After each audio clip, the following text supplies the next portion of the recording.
Good morning, everyone. It's November 13th on a chilly Wednesday morning. I'm Steve Hatherley, and this is Morning Special.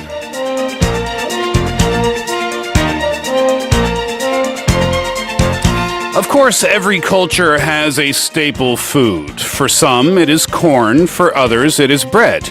But here in Korea, nothing compares to the mighty rice, the single most important staple food that takes center stage in every single meal. And to highlight the importance of rice, a rice show will be held today at Times Square in Seoul at 2 p.m.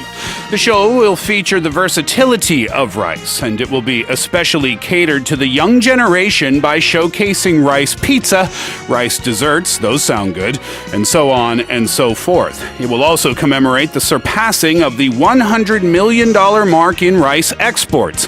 There will be tasting events too, with a rice bar offering rice beverages, rice cereal, rice snacks, rice. Well, good morning, everyone, and you can tell already today that things will go a little bit differently on the show. Unfortunately, Soo 선생님, she fell ill last night. We all found out just last night, and she can't make it to today's show. I will be sitting in for her, and I will be doing my best to run the show as smoothly as I possibly can. Let's please all show our support for Soo 선생님 and wish her a speedy recovery, and also I will ask for your forgiveness in advance. Of course, many years ago, I sat in this chair, but it's been a very, very, very long time, and we all know how great a job Soo 선생님 does, and I'll do my best, like I said, but if I make a mistake or two or three or 10, please do forgive me.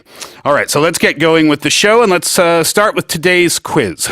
In most households, rice is prepared in a rice blank. Is it number 1, a rice cooker, number 2, a rice coffer, or number 3, a rice mixer? I'll give you that question one more time. In most households, rice is prepared in a rice blank. Is it number 1, a rice cooker, number 2, a rice coffer, or number 3, a rice mixer? If you know the answer, or at least think you do, you can send in your messages and your answers or your questions to pound or sharp 1045 for 50 or 101, depending on the length of your text, or use our Bandi board or Kakao Plus channel. And today we are giving away 5 고칼슘 살균 두유 sets. How was my pronunciation on the prize? I hope it was okay. Yes, so please do send in your answers. You've got the quiz question. You've got the contact information. So let's kick off today's show with today's global headlines. Touch Global Headlines.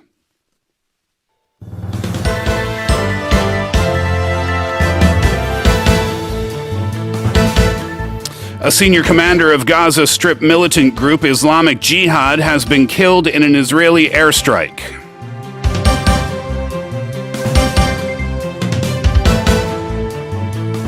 Iran has strongly protested to the statement by the European Union and the members of the EU3 saying that they fully fulfilled their commitments to Iran's 2015 nuclear deal.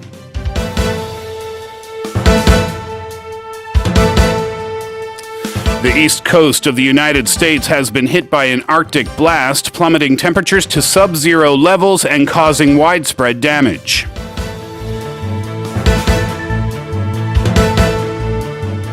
Thousands of students at India's top university have taken to the streets protesting a rise in dormitory fees.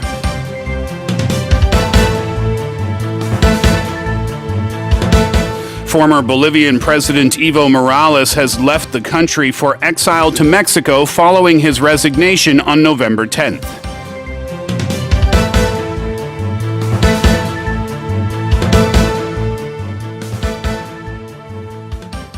And those are your headlines for this Wednesday morning. You can listen to them again by visiting our homepage. And yes, as you can tell, no Korean this morning for the headlines and no Korean this morning for the explanations of the news stories, which we will get into in just a little while. Please do bear with all of my English on this Wednesday morning.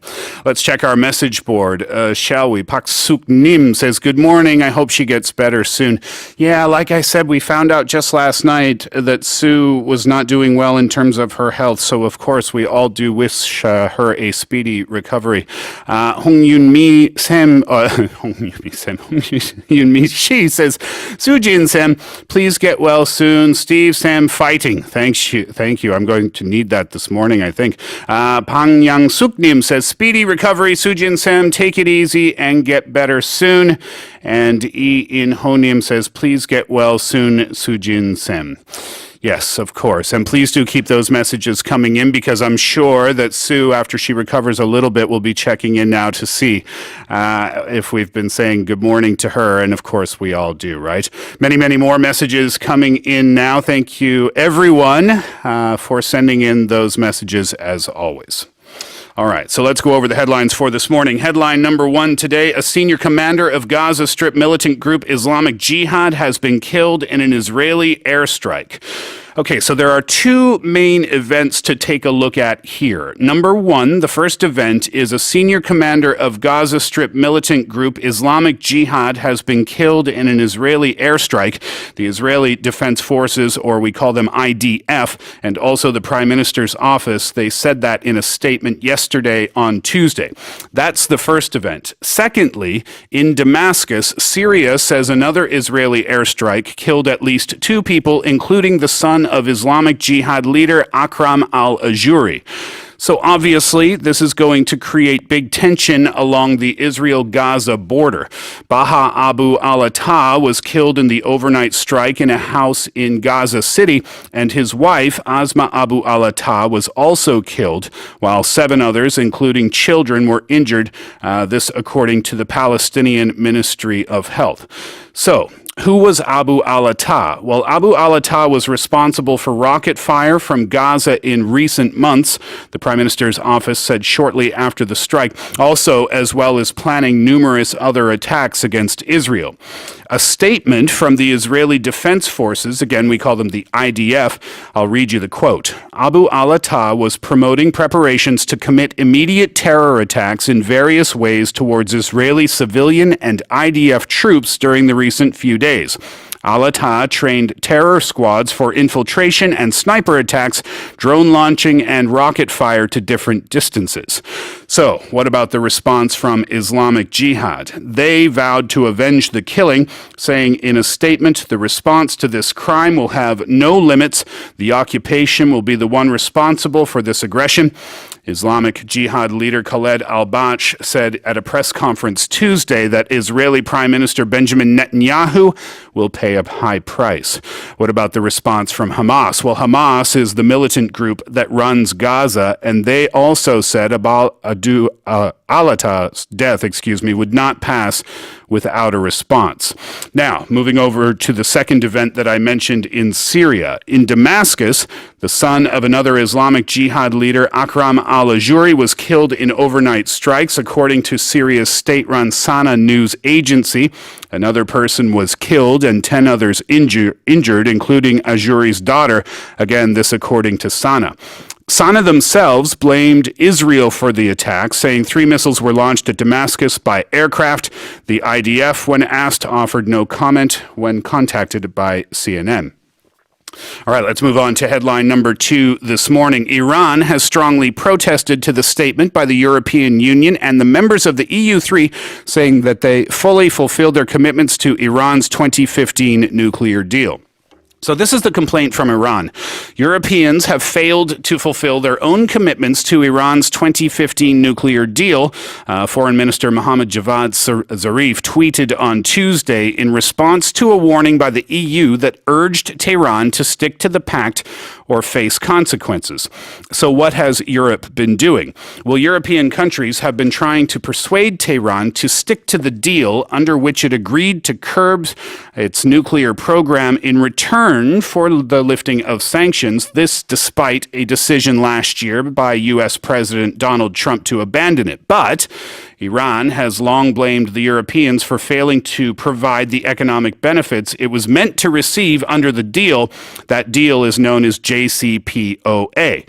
And therefore, Iran has begun steps to reduce commitments, including producing more enriched uranium than allowed.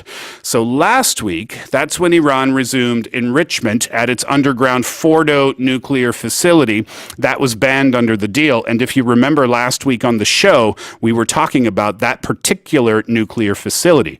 But this week, EU Foreign Policy Chief Federica Mogherini and European parties to the deal, those countries include Britain and France and Germany, they issued a statement on Monday urging Tehran to comply with the accord or face action, which could include sanctions. So that tweet that I mentioned, what is the actual tweet? Here it is. To my EU E3 colleagues, number one, fully upheld commitments under JCPOA. You, really? Just show one that you've upheld in the last 18 months. Number two, Iran triggered and exhausted dispute resolution mechanism while you were procrastinating. Now we are using paragraph 36 remedies. That was that entire tweet from Zarif that I just mentioned to you.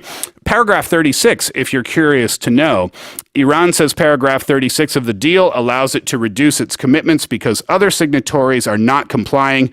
The Europeans dispute this, and some Iranian officials have warned that reimposition of EU and UN sanctions would cause the deal to collapse. And an update for you from the IAEA, the International Atomic Energy Agency. They reported on Monday that Iran is enriching uranium at the Fordow site and rapidly accelerating enrichment more broadly. So if you're wondering what is going to happen next, well, Iran says it will further overstep the deal's limits in January if Britain, France, and Germany fail to protect its economy from U.S. penalties that have reduced its oil exports by more than 80% since a year ago. And Washington, they responded by saying they want to negotiate a more sweeping deal. There's that expression from yesterday, right? Remember sweeping changes? Well, this time it's a sweeping deal aimed at further curbing Iran's nuclear work, halting its ballistic missile program, and limiting its meddling in other countries in the Middle East. And of course, Iran has rejected any negotiations as long as the United States is not complying with the deal. All right, so those are your first couple of headlines for this morning. We will take a break. We will listen to a song, and when we come back, we'll check out headlines number 3, 4, and 5. Before that, enjoy this. Redbone, Come and Get Your Love. Redbone, Come and Get Your Love. I'm Steve Hatherley. You're listening to Morning Special live here at EBS FM. I'm filling in for Susan Nim today. She is sick. She is away from the show. Please do continue to send in your messages of support, and I will share those with her through personal text a little bit later on this morning. We covered headlines number 1 and 2, so let's keep it going. Headline number 3 this morning. I don't know if you are complaining about the weather or the temperatures outside here in Korea, but I really don't think we can. It does get really cold around January or February here in the country, but I really think that November and December are really moderate. What did my car say this morning? I think I checked the temperatures and it said something like 6 or 7 or 8 degrees. Not so bad. And if you are feeling bad, check this out. You'll feel better. The east coast of the United States has been hit by an Arctic blast, plummeting temperatures to sub-zero levels and causing widespread damage. Told you you'd feel better. So here's what's happening. There's a surge of frigid air, and it is barreling across the eastern half of the United States. There's a lot of snow, and in many locations, the coldest weather on record for this time of year. The National Weather Service is calling it the coldest surge of Arctic air so far this season. And get this, they are predicting 385 cold records to fall from the plains to the East Coast through Wednesday of this week. In many locations, temperatures will drop to 15 to 30 degrees Fahrenheit degrees below average. And for a lot of people, tens of millions of people, the cold appears out of nowhere very suddenly. Temperatures plummeting 17 degrees in 12 hours or less. For example, in Dallas, in Texas, when we think of Texas, I don't know about you. When I think of Texas, I think of hot weather, right? Well, in Dallas, the temperature crashed 19 degrees Fahrenheit in an hour. Can you imagine that? It went from 18 degrees to 7 degrees between the hours of 10 a.m. and 11 a.m. local time. If they left the house in the morning with a t-shirt on, I wonder if they bought a coat before they went home in the evening. Here's another example. In the Rockies, the cold first invaded that area of the country on Sunday. In Montana, the mercury saw a record low of minus 27 degrees on Sunday, and then on Monday in northern Montana, as low as minus 34. That 6 degrees outside feels a little bit warmer, right? Well, what about the snow that I was talking about? Some areas downwind of the Great Lakes, they could get 1 to 2 feet. That's about 76 centimeters by midweek, thanks to this Arctic air blowing over the lake waters. In Chicago, at the O'Hare International Airport, they reported snow, and one flight skidded off the runway as a result of the slippery runways. Chicago was under a winter weather advisory until 2 p.m. on Monday. Several inches of snow predicted to be followed by a frigid night. But I guess if you're looking for a silver lining to this story, snowy conditions, that is allowing ski resorts in the Northeast to open up early. For example, Mount Snow in Vermont announced it will open on Wednesday, while Hunter Mountain Resort in New York will have its lifts running on Friday.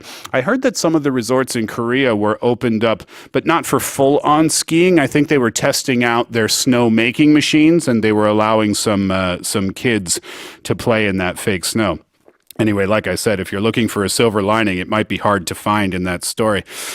Moving on now. Headline number 4 this morning. Former Bolivian President Evo Morales has left the country for exile in Mexico following his resignation on November 10th. All right, so what's happening here is about Evo Morales and leaving the country for... that's headline number 5 this morning. Headline number 4 this morning is about the students in India who are protesting, right? So, students in India, and now we're hearing protests from all across the country.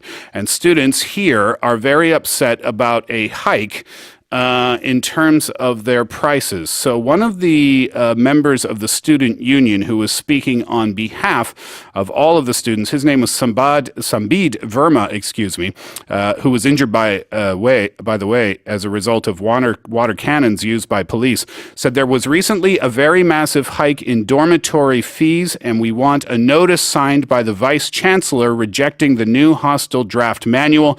The administration should come up with a new manual through democratic procedures, and it should be approved by the student bodies. So it's a protest against the university's administration's decision to hike dormitory fees and also enforce a curfew on students. So the round of protests began on Monday, and this is India's top institution of higher education, by the way. It's called, forgive my pronunciation, Jawaharlal Nehru University. It's in New Delhi, and the students here have been protesting since early November against the college administration, and they are calling the government of India anti-student. So the protest was staged when India's vice president and education minister arrived at the university to participate in the third convocation of the university, and this agitated students. They were shouting in protest of the college panel's decision to increase the fees. And by the way, it's a massive increase. It's a 400% hike, and they did this without consulting them, and they contend that it is against the idea of institution. All right, so let's move on to our final headline this morning. Former Bolivian president, now we can talk about this, former Bolivian President Evo Morales has left the country for exile in Mexico following his resignation on the 10th of November. So the update here is Evo Morales boarded a plane bound for Mexico where he has been granted asylum. This was according to the Mexican foreign minister. Earlier on Monday, Evo Morales tweeted out a farewell after his resignation. He said that he would be accepting the offer of asylum in Mexico, but would soon return with greater strength and energy. The Mexican foreign minister tweeted a picture of Evo Morales draped in the flag of Mexico and said the Mexican Air Force plane has already taken off with Evo Morales on board. According to current international conventions, it is under the protection of Mexico. Your life and integrity are safe. So Evo Morales, we talked about this on the show. He is leaving behind a very chaotic situation. The country is close to chaos as his supporters and adversaries clashed in the streets, and of course reports of looting and vandalism, and this is all because of the October elections, which were believed to have been rigged in his favor. Morales tweeted out as well. He said, "Sisters and brothers, I leave for Mexico grateful for the generosity of the government, of that kindred people who gave us asylum to defend our lives.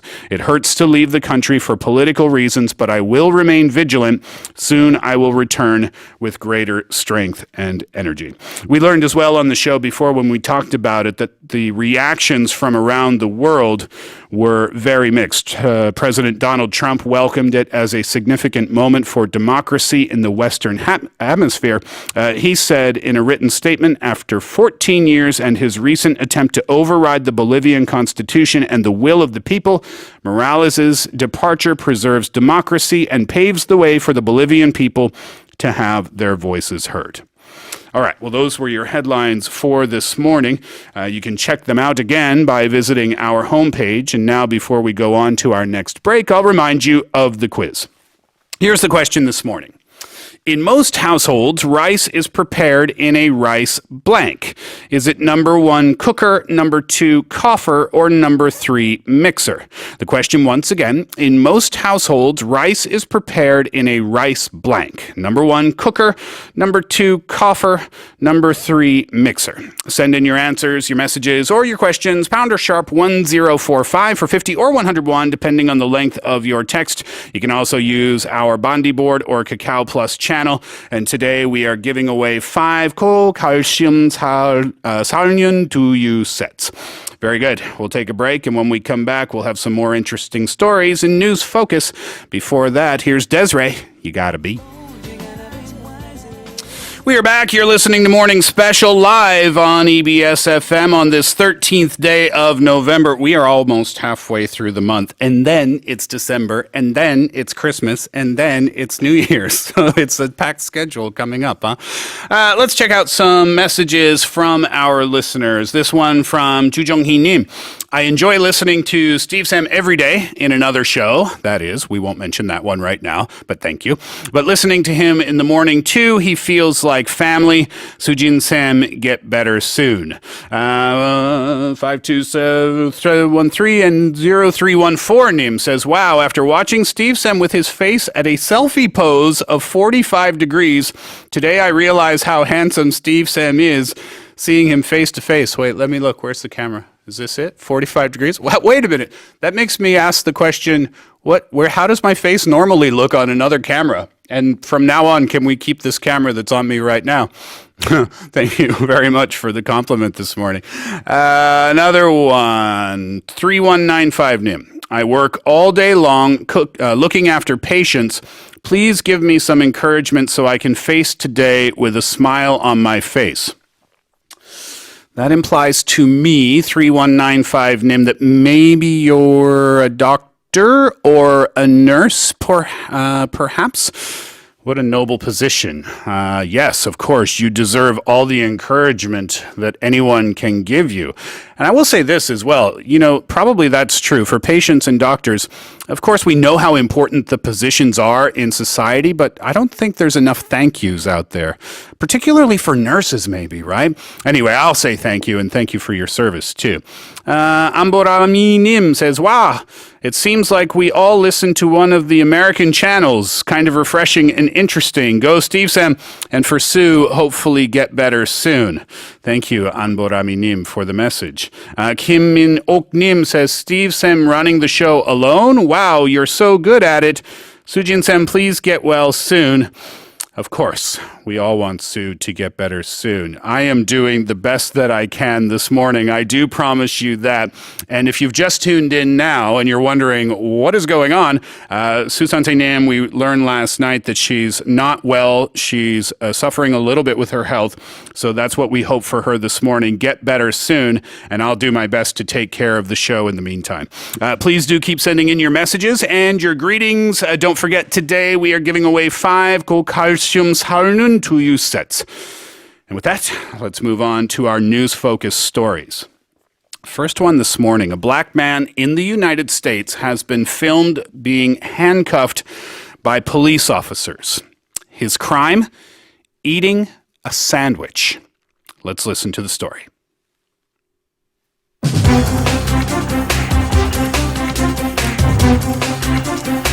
Police in California are being looked into after transit officers in the Bay Area were seen and filmed arresting a black man for eating a sandwich on a train platform at around 8 a.m. last Monday. An officer was seen in the video appearing to grab Steve Foster, holding onto his backpack as the passenger pleaded to be let go. The 31-year-old questioned why he was being detained and not any other passengers waiting at the Pleasant Hill station in Walnut Creek, California. After the officer and Foster continued to argue, another 3 BART officers arrived on the platform, made him turn around, and handcuffed him.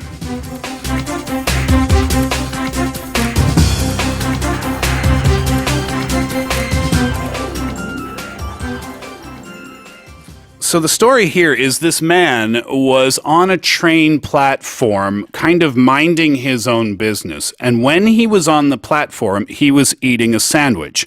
And on the train platform, they have officers, apparently. And this transportation system, by the way, is called BART. So when you heard that in the article, that's what I was talking about. So Steve Foster says that he was minding his own business, and then an officer came from the other end of the platform and was giving him a hard time about eating a sandwich. And then ultimately what happened was he was arrested. Someone was filming this. They put it online, and I'm assuming that it went viral after that. The officer said the reason that he got arrested is because it was illegal to eat a sandwich in that area of the train.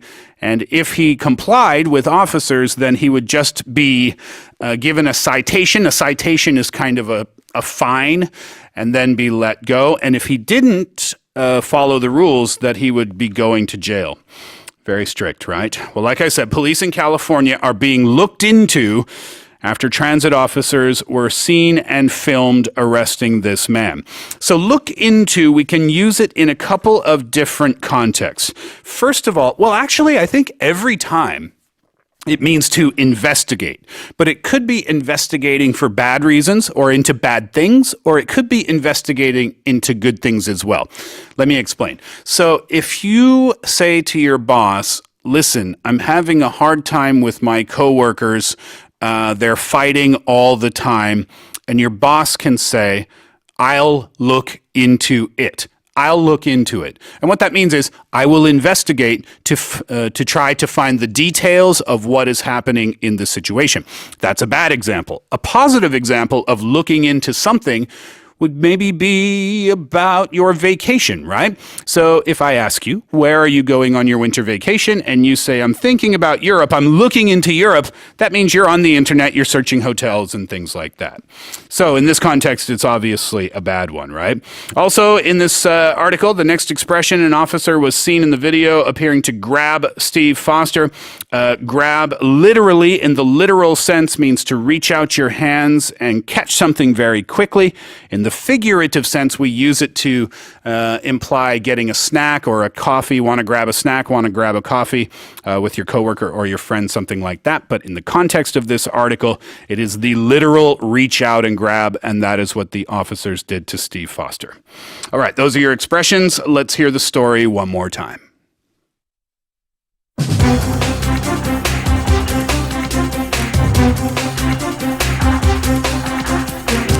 Police in California are being looked into after transit officers in the Bay Area were seen and filmed arresting a black man for eating a sandwich on a train platform at around 8 a.m. last Monday. An officer was seen in the video appearing to grab Steve Foster, holding onto his backpack as the passenger pleaded to be let go. The 31-year-old questioned why he was being detained and not any other passengers waiting at the Pleasant Hill station in Walnut Creek, California. After the officer and Foster continued to argue, another 3 BART officers arrived on the platform, made him turn around, and handcuffed him.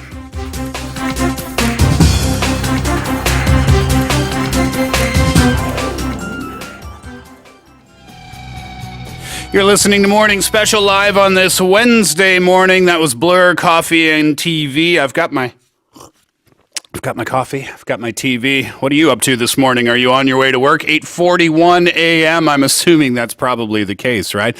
A couple of messages to check out. Im Hajin Nim says, Steve Sam, today I can't see you laughing or smiling. Hang in there, fighting.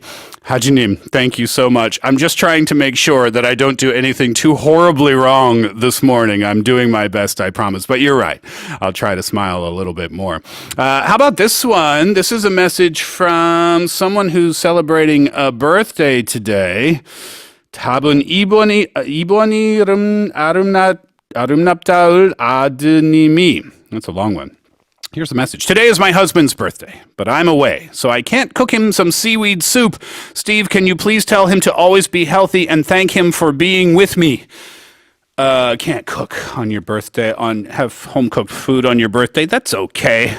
Happy birthday to you anyway. I hope you have a really great day. And you can make it up for your husband later. I'm sure he'll understand, right? All right, let's get back to it. News focus number 2 this morning. We go over to Canada, where a young lawmaker was criticized for her clothing. Let's hear the story.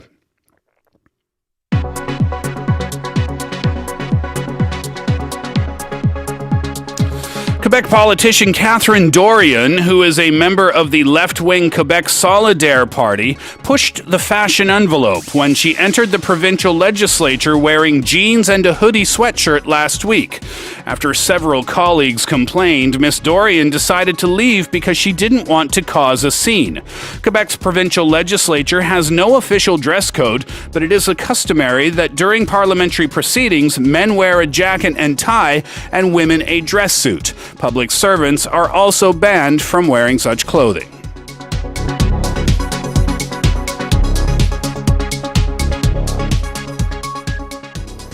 It's interesting, isn't it, when we think about dress codes and the certain jobs that we do? For me, I think I'm kind of torn. And torn means sometimes I support and sometimes I don't support. Sometimes I think that a uniform or a dress code is necessary.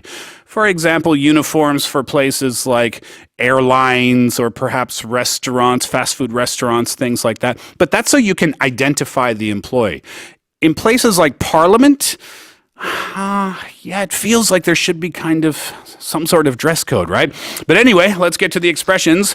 Quebec politician Catherine Dorion, I guess she did not agree with me because she decided to push the fashion envelope when she decided to wear a hoodie into the provincial legislature. So to push the envelope means to go to a little bit of an extreme. So if we are talking about a fashion envelope, typically people wear what? They wear a suit to work or something like that, or a dress to work or something like that. But if you're pushing the envelope, then maybe you'll wear a jeans and t-shirt to work. Or if you're really pushing the envelope, maybe you'll go to the hair salon and you will dye your hair orange or pink or purple. So the point here is when you are pushing the envelope, you are going outside the norm and you're pushing it to a little bit of an extreme. So that's one expression here. Our next expression was after several colleagues complained, Miss Dorion decided to leave because she didn't want to cause a scene. Okay, here's an easy example for that. If you are a parent, maybe you have experienced this. Have you ever gone out to maybe a public location like a restaurant or a shopping mall or something like that, and your child says, "Mommy, I want this toy." And you say, "No, not today." And your child says, "Mommy, I want this toy." You say, "Not today." And then your child starts screaming and crying and going crazy. That's what we call causing a scene. You're in a public location, but then you're doing something. Usually it's something loud to draw attention to yourself. So in this context, Catherine Dorion, she did not want to cause a scene. She did not want any extra attention after several colleagues complained, so she just decided to leave. Those are your expressions from News Focus 2. Let's hear the story once again.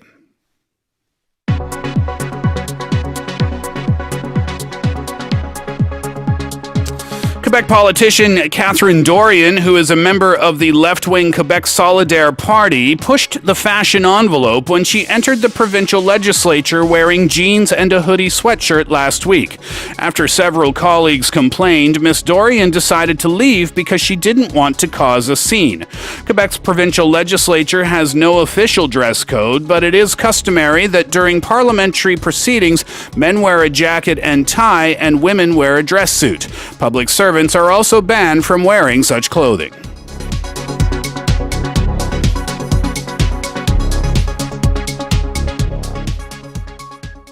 I like that guy.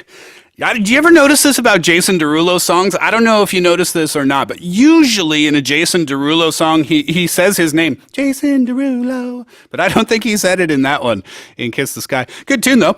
All right, so let's move on to our final news-focused story for today. Before that, though, let me remind you one more time of the quiz question. The question today, in most households, rice is prepared in a rice blank. Is it number 1, rice cooker, number 2, coffer, or number 3, mixer? Text in your answers, your messages, your questions, pounder sharp 1045 for 50 or 101, depending on the length of your text. You can use our Bandi board or Kakao Plus channel as well. I'll give you the answer to that in just a sec. All right, so news focus number 3. Seems like pollination is far older than what we actually thought. I'm talking about pollination from plants and bugs, right? Let's hear the story.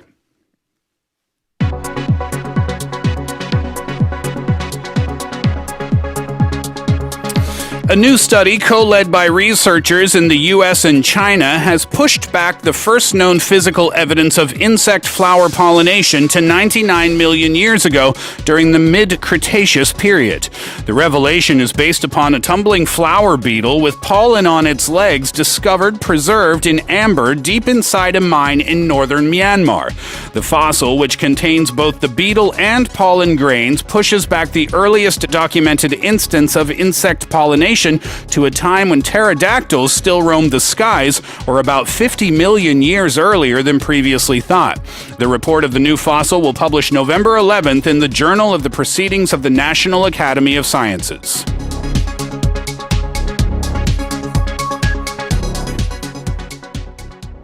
Pretty cool, right? Pollination existed 50 million years earlier than what they previously thought, and that's what that first expression means when they say that they have pushed back the first known physical evidence. This is a really, really useful expression for you because we use this about timing and schedules, and it's when you delay your schedule. So here's an example. If your coworker asks, hey, the meeting starts at 5 p.m., right? You can say, no, it's been pushed back to 5:30. And that means delayed until 5:30. But the time is relative. It could be an hour during the day. It could be pushed back from October to November. It could be pushed back from 2020 to 2021. The time is relative.